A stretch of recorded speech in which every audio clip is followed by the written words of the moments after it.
Welcome to the REI Freedom Podcast, where we unleash the power of real estate investing and empower you to create a life of freedom on your own terms. At REI Freedom, we provide high-level acquisition skills training and coaching to take your real estate game to the next level. Say goodbye to deal cancellations and hello to consistent success. Join us on the REI Freedom Podcast and unlock your potential and claim your freedom in real estate investing. Welcome to the REI Freedom Podcast, where real investors get real results. Each week, Jeremy Beland shares the sales strategies and acquisition systems behind almost 500 off-market deals and over $12 million in profits. Today's guest is Joel Miller, a seasoned investor, educator, and best-selling author who's been in the rental property game since 1978. Joel's story is packed with wisdom from over 4 decades of experience. One of his standout moves, buying 13 properties from a retiring doctor with no money down, no interest, and no payments for 18 months. Then setting up long-term financing on a 30-year amortization. It's a masterclass in creative finance. Joel has flipped houses since the 90s, mentored countless investors, and remains a trusted voice in the investing world. He's also the author of the popular book, Build Real Estate Wealth, Enjoy the Journey. This episode is sponsored by our free guide, More Deals, Bigger Deals, Less Cancellations. Grab your copy at reifreedom.com/gift. Let's dive in. Hey guys, Jeremy Beland here. Welcome to another weekly episode here at the REI Freedom Podcast. I have a great guest today for you guys. This guy is an author. He has a best-selling book out there. He's got a lot of experience. I'm super excited to share his expertise with you guys today. So for all of you guys who haven't been around too long, here's a chance to learn from somebody who's been doing this for a few decades now. His name is Joel Miller. And he, after obtaining a bachelor's in accounting, Joel has been investing in rental property since 1978 and flipping houses since 1991. He has served in numerous leadership roles in his professional and personal circles, and he teaches real estate investing at both the beginner and advanced levels. He's also a hard money lender to other investors, as well as a trusted mentor, best-selling author, podcast guest, as he is today, and benefactor to his community. He also is the author of the best-selling book, Build Real Estate Wealth, Enjoy Your Journey Through Rental Property Investment. We'll talk a little bit more about that today. But today, we are going to learn from somebody who's been in this business almost as long as I've been alive, and we're going to get his expertise because we've seen a lot change here in the last 5-6 years in real estate. It's been a roller coaster. Imagine what he's seen in the last 5 decades or so. So I'm really excited to have him on. Joel, thank you so much for being a guest today. Jeremy, it's my pleasure. Been looking forward to this. This is going to be a good time. Let's draw. Yeah. So, I mean, wow, you started way back in 78. You know, I was born in 76. So, you know, you went through the highest interest rates in the time in the 80s when they were like almost 20%. I do know about that. And, you know, you started flipping in the 90s. So, I mean, you've seen a lot change and you still here investing today. I'm really curious to see what your opinion is of today's market as opposed to all the other markets you've seen over the years.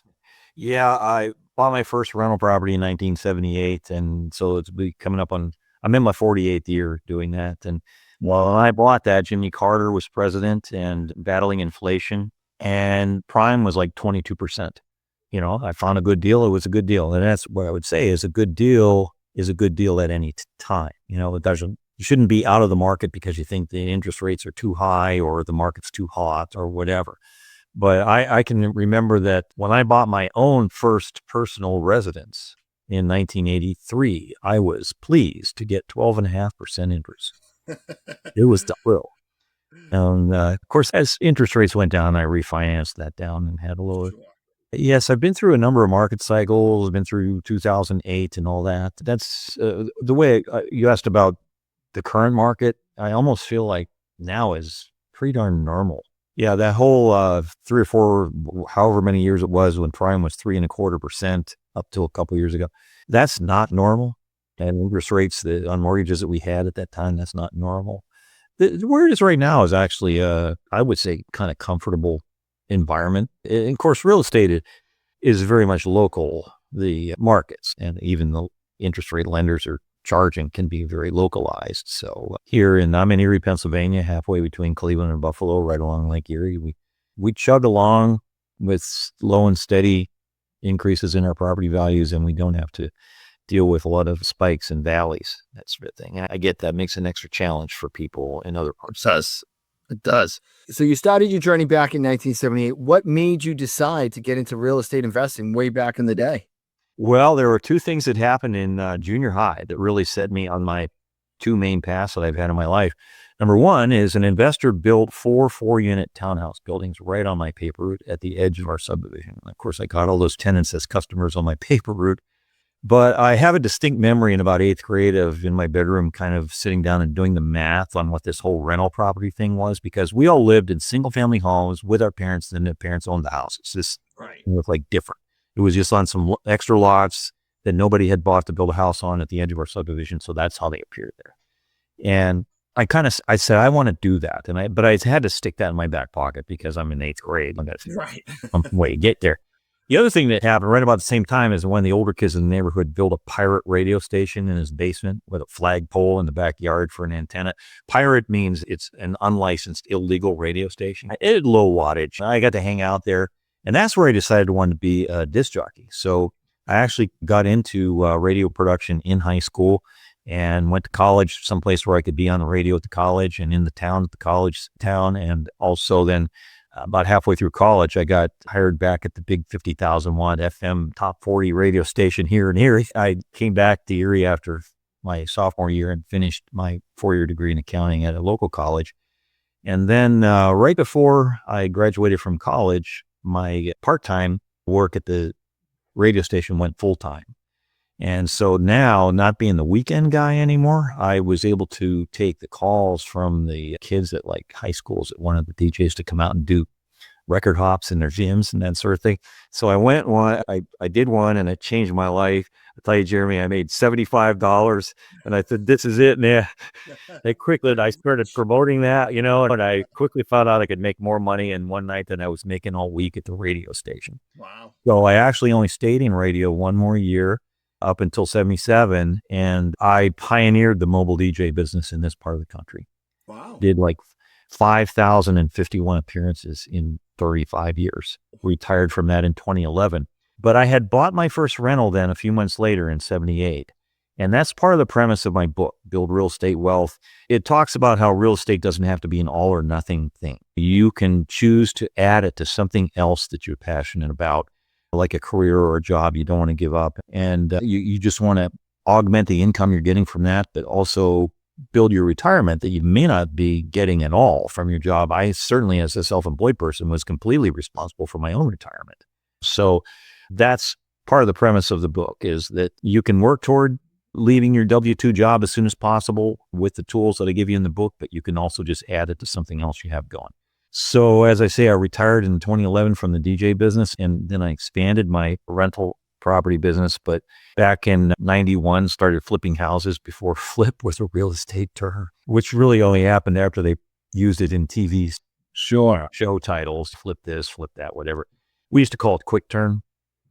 And then in 2018, got into hard money lending to the other investors here in our area, which is what I have morphed mainly into doing. It just gives me a big thrill to be part of the equation for the journey of the other investors around here. And I would encourage anybody listening that there are people like me doing that where you live, and you need to get to know who they are, because hard money lending is a tool that can just supercharge whatever it is that you're doing by having the funds available to make deals quickly and get in a property quickly and get out with either as a flip or selling it, or rather keeping it as a keeper rental property, and you refi out the hard money lender.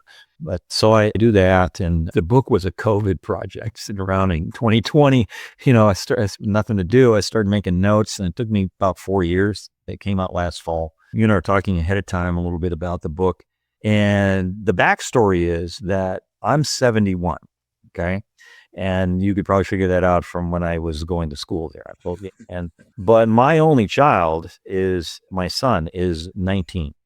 Although it's a good bit younger than me. And actually, we were married a while before he came along. But he's a sophomore at Penn State at the branch campus that we have here, which has a very highly rated business school. So he's there as a finance major. But I wrote my book as though he would be the only one that was going to read it. Interesting. There is no BS in there.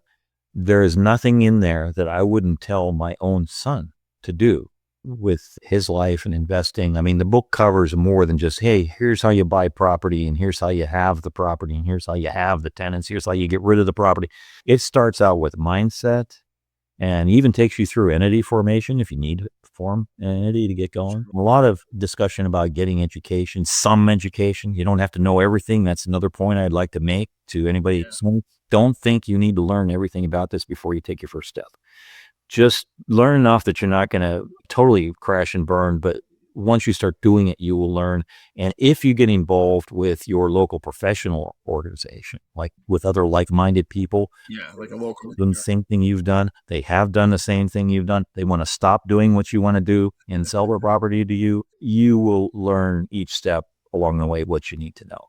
So after the whole meat of the book with the traditional stuff that's in a book like this, like buying property and so on, then we move into discussions, philosophical discussions, like the difference between riches and wealth differs, and then into some other best practices for operating a rental property or flipping houses, whatever it is you want to do. But just to jump ahead, my son bought his first rental property about a week after high school. Wow, that's awesome. 2020. Good for him. And then he bought his second one in April in sophomore year, and he's getting ready to buy his first flip. That's amazing. Now you helping him find those properties and things like that? Somewhat. The first one he bought was because somebody that I've known a long time, another investor, called me and asked for advice on selling a property. And it just was, I could recognize it right away as one that would be perfect for my son. Got owner financing, 5 sit down, 30-year amortization, 6% interest, 8-year balloon. Boom. Not a fixer-upper. Bought it with her still there. And right after he bought it, they were all under market rents. I helped him raise the rents on all 3 of the tenants. It's a 3-unit residential. And within a couple of months, the rents were increased probably $300-400. That's amazing. That's amazing. So few questions I'd like to ask you about your journey. So you bought your first rental property in 1978. Like, what did that look like? Did you buy a single family? Did you take out a Freddie Mac type mortgage? Like, how did that whole process come? Because back was a lot. Leading up to that, I was studying. I was reading hardcover books by guys like Al Lowry and Bill Nickerson. Nickerson was Ron LeGrand's mentor. These guys are gone now, but that's what you had to do. And later on, moved into buying tape cassette courses with manuals from the late night cable TV real estate. Shelf full of those. So I was self-educating. There was no organization locally that I could connect with. Found them later. Turned out the professional organization that I have served past 14 years as either president or vice president started in 78. And it was a few years till we found out about each other. So anyway, what I'm reading led me to look on the multi-list, as we called it, to find properties. And I think I didn't have a realtor. I contacted the realtor that had the property listed and put in an offer and put 20% down that I had saved up. And it was a 2-unit residential that we immediately, as the first floor had an addition on it and was large, we immediately turned it into 3 units by dividing the first floor. Okay, great. Jeremy, I still have that property. I was there yesterday. Oh my God, almost 50 years later, you still have it. That's awesome. Yes, I still have my second property. I still Wow. have my third property. Sold my fourth property 2 years ago, along with like a whole bunch of other ones that were in that neighborhood that I acquired over the years and then sold as a group. But I can tell you though, and you mentioned that your show has a lot to do with off-market deals and stuff like that. Yeah. Yes, sir. That first property was the last property that I bought through a realtor. Okay. All right. All the other properties I've acquired since then were off-market deals. The off-market deals, I'm sure you want to get across to your listeners, they're the best deals. And they're around all the time. And that's why I say it doesn't make a difference what's going on in the economy or interest rates or whatever. A good deal is a good deal. You might have to change the way you look for property. You might have to change the way you put the deal together. But one way or another, there's no reason to stop acquiring if you want to acquire. But Sure. desire, unless you have some personal reason, don't stop looking for property. So now I will say that when I have flipped over 100 houses, and I will say that probably about 25% of those houses were purchased through a realtor because they were a bank-owned property that the offer needed to be put in through the realtor. And then the other flip side of that, though, is I will say that I have probably 90 to 95% of the time used a realtor to sell a property. Like, especially if I finished a flip and it was now on the market for somebody to buy and live in, yeah, that was going to be listed because that got me the most exposure. I have never sold an investment property to on the market, though. Those have always been sold to other investors. Because that's paying it forward. So what made you get into flipping in the 90s? What made you decide to take that change in your path? Well, I began to start hearing about it, and I was able to, because a lot of the tape courses, the gurus were talking about flipping as in addition to holding rentals. So I just got interested in it, and I didn't have the money to do it myself. So the first two properties, I had two partners, each of which put up half of the money, and I did the work, and then we split the profit 3 ways. And then like the third property or so, I put up half of the money with one of those partners, and then we split the profit. That was a sweet deal. This would be like 1993, I think. That was a sheriff's sale property that we bought at an auction.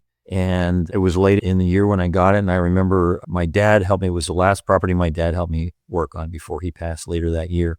And we finished it, in the bad weather. I'm in Erie, Pennsylvania. Well, you're in the... Yeah. I know what the winter's like, unfortunately. No. And I sold that property in one day with one newspaper ad. There was no internet.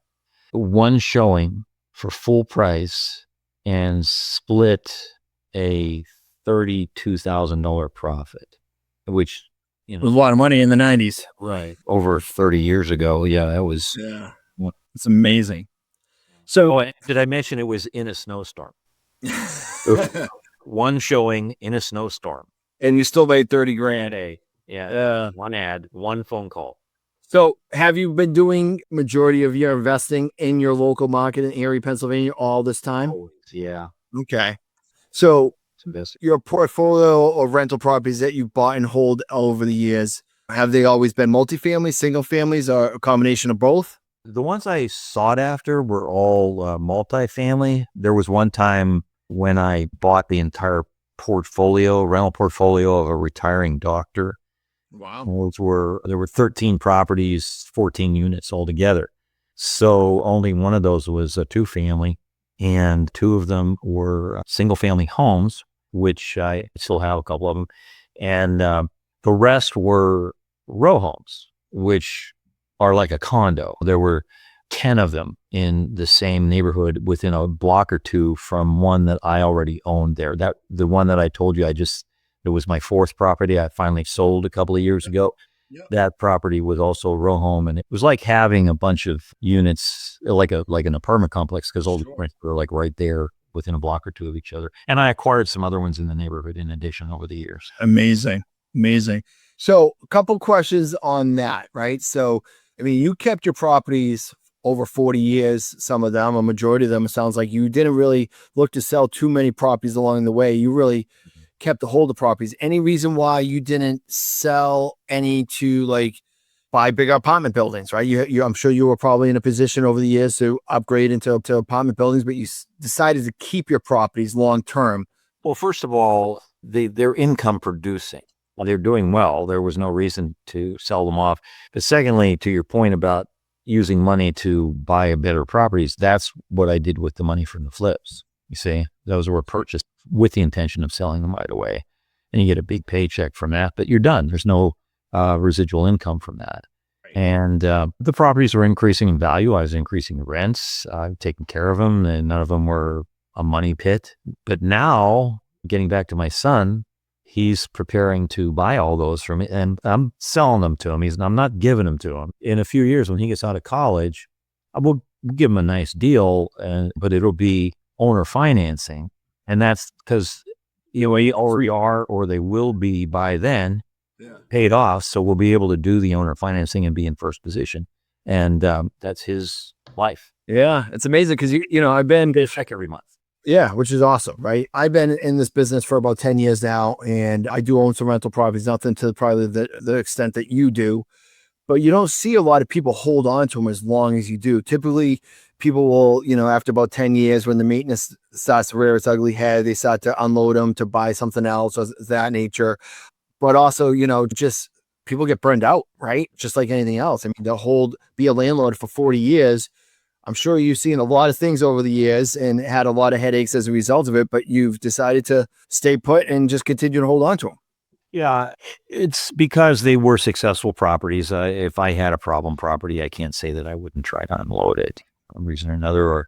But you have to get over some preconceptions before you start investing. Preconceptions that are too much or too little. Like, for example, you got to get past thinking that it's all bad tenants and broken toilets, or it's not. And you also can't go into this thinking that it's all rainbows and unicorns either, because then the least little bump in the road, you're going to get discouraged and fall out. So it's somewhere in between, and it's just not that complicated. In fact, I got something here laying here from my book. We say real estate's ideal. IDEAL, because of the income, the depreciation, the equity, the appreciation, and the leverage. I mean, I'm sure you realize this whole business runs on OPM, which is for people's money. That's leverage. And that's why you need to have a hard money lender relationship in addition to traditional lenders that you have connection with. But, here's what it all boils down to. Find a way to acquire property that other people will use. Okay. Let the people use it. Buy it for you with their payments, which are greater than your expenses. Put up with minor irritations from the people and the maintenance issues along the way while you enjoy the cash flow and the equity growth. And step 4 is repeat steps 1 through 3. I like that. Well, I love it. But a lot of people, my book is written for people who think that real estate is not for them in part. I mean, there's obviously a lot of people that are already sold on real estate are going to get something out of the book, but we do our time thing. Hey, if you thought this wasn't for you, this is why it might be and how you overcome that fear and take the first step, because you've got to take action. You can have all the interest you want. Remember, I talked about getting some education. You don't have to know it all. You probably have come across people that you see them at the same seminars and meetings, and they're buying this and this boot camp, and they just think, if I just do this one more boot camp on a cruise ship, I'm going to be rich when I get out. You have to at some point say, okay, I know enough to just take a step here and, make a deal and just get going. And I'll learn what I need to know along the way. Yep. Action trumps education. Obviously, you got to educate yourself along the way, but education ain't going to do anything if you don't take action, for sure. Right. Now there's another step after that, though. You can get some education and take some action, but you also have to have commitment to follow through, because 100%. You can take action and then still fall off the wagon, so to speak, because you haven't completed the process. You haven't done the job. You haven't actually finished the flip and sold it. You haven't actually operated your rental property properly. And so the object of commitment is success. That's why you commit. I love it. On success. And you fear. A lot of people have a fear. A fear can immobilize them. They can think that they have the fear of success. They have the fear that if they succeed, people are going to expect even more from them. Right. Or they have the feel of worthy of success. The success, and so they don't take the step. It's not for me. It's for everybody else. I won't be successful. But fear, that's like it's an obstacle to get over. You got to get over your fears. And then, let's say you make a mistake. Okay, well, you have a failure. Well, failure is just a detour. It doesn't mean you're not going to get where you're going. A detour, just like if you're driving, it doesn't mean you're not going to get where you're going. It just means it might take a little longer, and you're going to have to see some other sights and learn some other things to get to where you're going. But failure, that's okay. So when you have pain, that's only temporary. Right. You're only going to have the pain until you get over your fear and you learn from your mistakes and move on. And then you find success. I'm sure you know who Winston Churchill is. Even if you're during World War II of Great Britain, he's quoted as saying, success is just going from failure to failure without losing enthusiasm. Right. Yeah. And he knows a little bit about overcoming pain for success, for sure. So another question I want to ask you, Joel. So my generation and younger generations, a lot of us came into the real estate world because we read Rich Dad, Poor Dad by Robert Kiyosaki. And with that, we all start to get the idea in our head that if we can just buy enough rental properties, then we can go retire some beach somewhere and just live this passive life of just income coming into our bank account every single month. We don't have to do a thing. And I can quit my W-2. I'll never have to worry about anything. I'll just ride off into the sunset. As somebody who's been buying rental properties at a great success level for many decades now, what are your thoughts on that? Well, first of all, what you just said is totally possible, but not real likely. That's not everybody's path. This is a business, and fortunately it's a business where you don't have to rely on a new customer coming through the door every day. You get your customers that your tenants that they might be customers for years, and they're responsible for paying you money. That's a thing every month. But initially, when you start out, you need to expect to be pretty hands-on about it. But another point that I make in the book is and this is also a turnoff to some people for getting involved. They don't think they're handy. They don't know things about finance, or they don't know this or that. Well, one of the points I make is you don't have to be able to personally do all the things that are necessary to operate rental property or do property management or interface with tenants or whatever. You just have to know who to call. And now when I started, I did all the work myself. And my dad taught me a lot of stuff, and I don't regret that, because later on I was able to apply that whenever I was hiring contractors, so that I knew what was possible, what to ask somebody to do, and who to ask to do it, what type of a person or tradesman to ask to do it.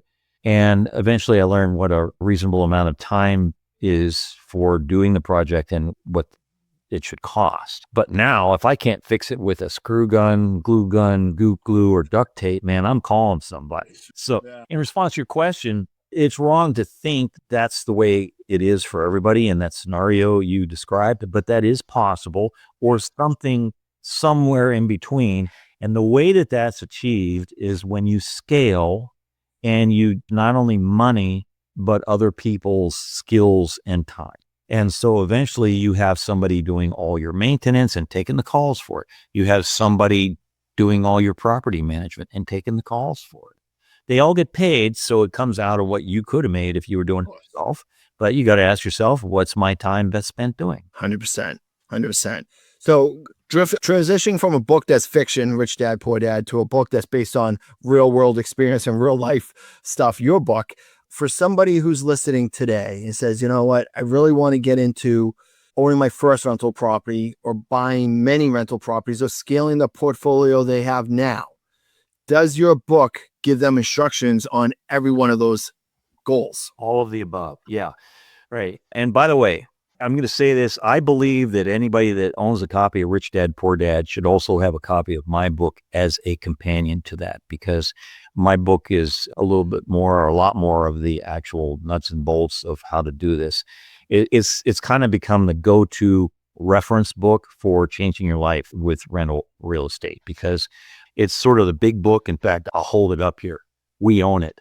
It says big book right here. It's 460 pages long. Say, holy cow, that's way bigger than most of the books in this genre. You're right. They're usually 200 or 300 pages. Well, the reason is that this is set up with like over 150 checklists. Wow. Checklists for everything from like the things to pay attention to if you're doing due diligence on a property, things to ask people that are responding to an ad for an apartment, things to ask references, things to ask lenders. And for the really beginning people, there's a list of all the basic tools you should own if you're getting started. But as I say, and you point out, or you asked me if it was the case, yes, it's not just for a beginner. It's for somebody that already has an established portfolio and is looking for some sort of game-changing information that might supercharge what they already have going. So Ron LeGrand, I'm sure a lot of your listeners and viewers know who he is, kind of the guru of the gurus. Ron LeGrand actually got a copy of this book and wrote a review.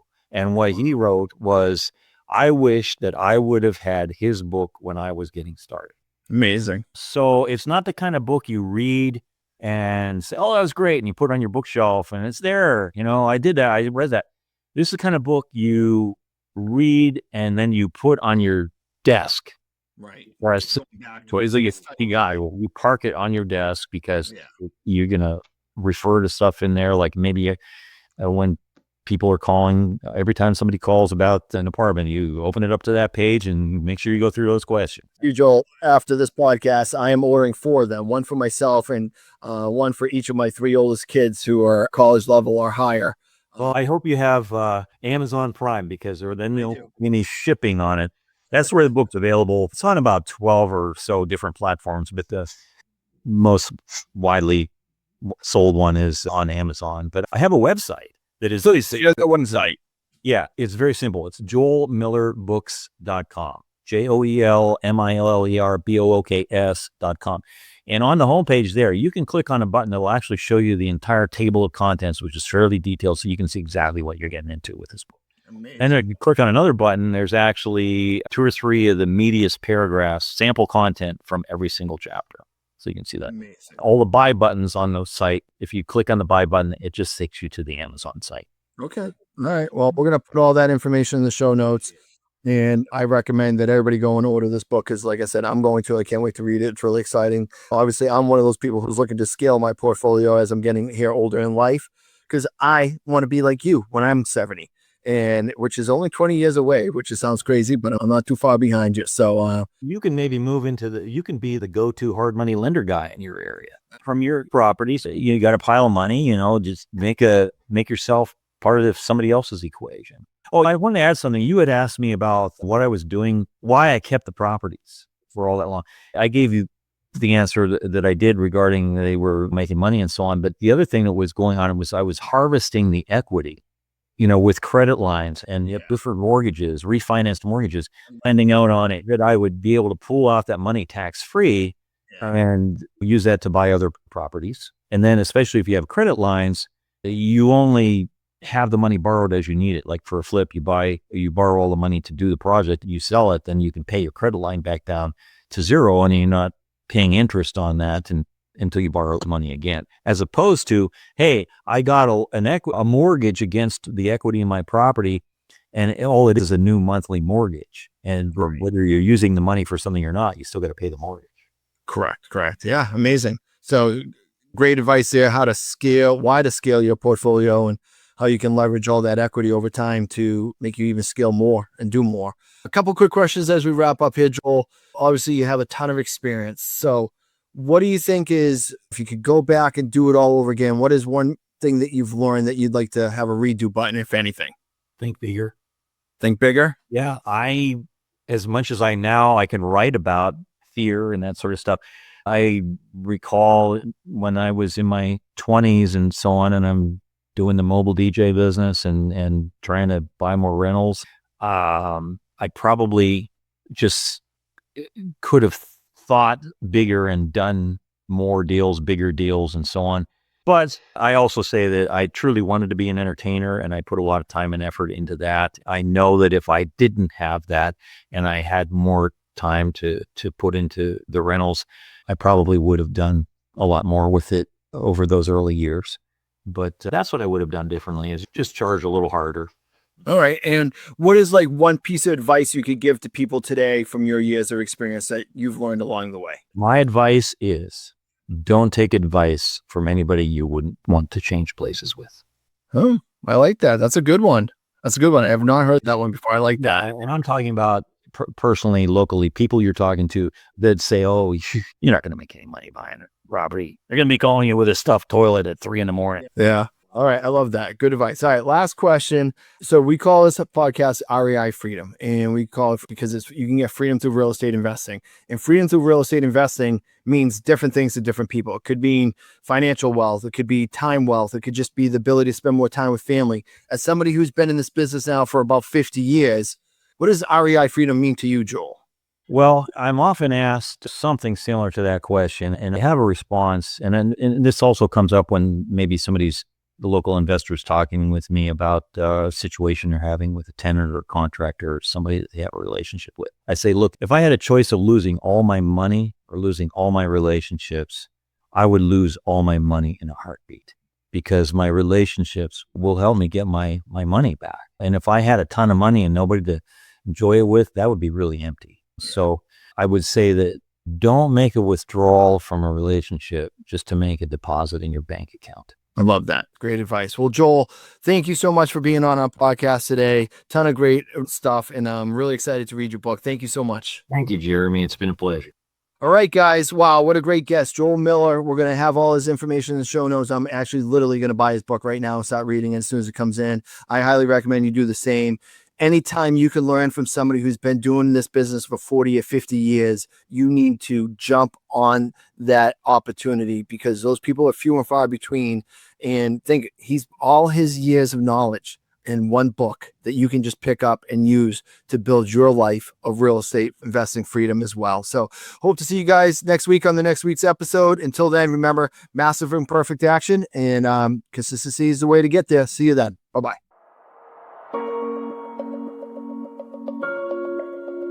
Join us on our journey to achieve ultimate freedom through real estate investing. We understand that the road to success isn't easy, but together we can overcome any challenge.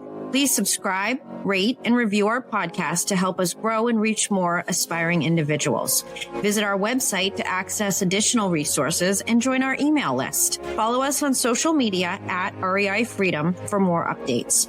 If you're interested in our acquisition coaching programs, visit reifreedom.com for more information. Let's go.